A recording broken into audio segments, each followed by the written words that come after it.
एक नगर में प्रतिष्ठित व्यापारी रहते थे, जिन्हें बहुत समय बाद एक पुत्र की प्राप्ति हुई थी। उसका नाम चंद्रकांत रखा गया।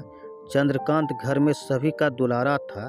अति कठिनाई एवं लंबे समय इंतजार के बाद संतान का सुख मिलने पर घर के प्रत्येक व्यक्ति के मन में व्यापारी के पुत्र चंद्रकांत के प्रति विशेष लाड़ प्यार था, जिसने चंद्रकांत को बहुत बिगाड़ दिया था।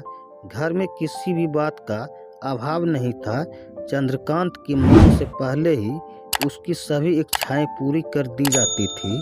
शायद इसी के कारण चंद्रकांत को ना सुनने की आदत नहीं थी और ना ही मेहनत के महत्व का आभास था।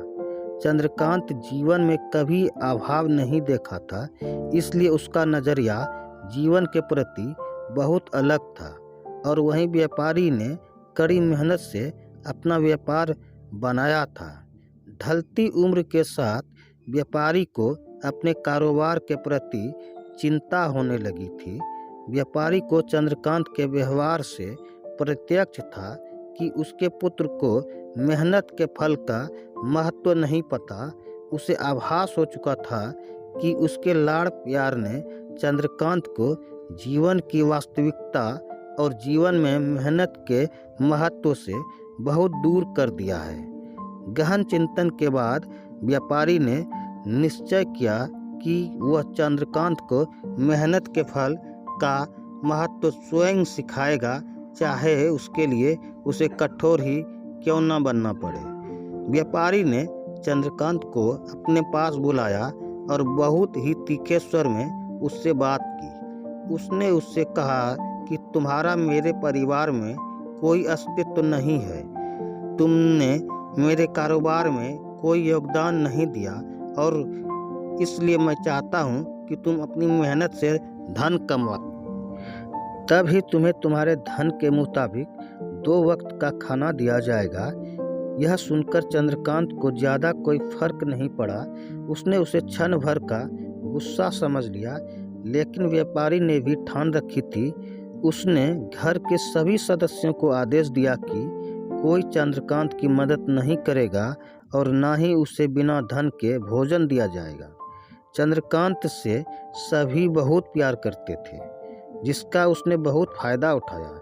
वह रोज किसी न किसी के पास जाकर धन मांग लाता और अपने पिता को दे देता, और व्यापारी उसे उन पैसों को कुएं में फेंकने का बोलता, जिसे चंद्रकांत बिना किसी अड़चन के फेंक आता और उसे रोज भोजन मिल जाता।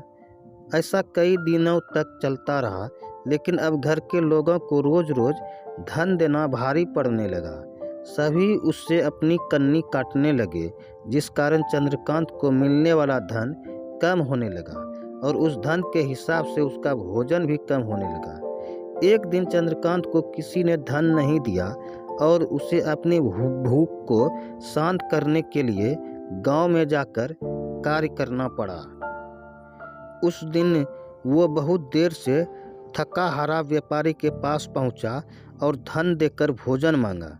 रोज के अनुसार व्यापारी ने उसे वो धन कुएं में फेंकने का आदेश दिया, जिसे इस बार चंद्रकांत सहजता से स्वीकार नहीं कर पाया और उसने पलटकर जवाब दिया, पिताजी, मैं इतनी मेहनत करके पसीना बहाकर इस धन को लाया और आपने मुझे एक क्षण में इसे कुएं में फेंकने कह दिया।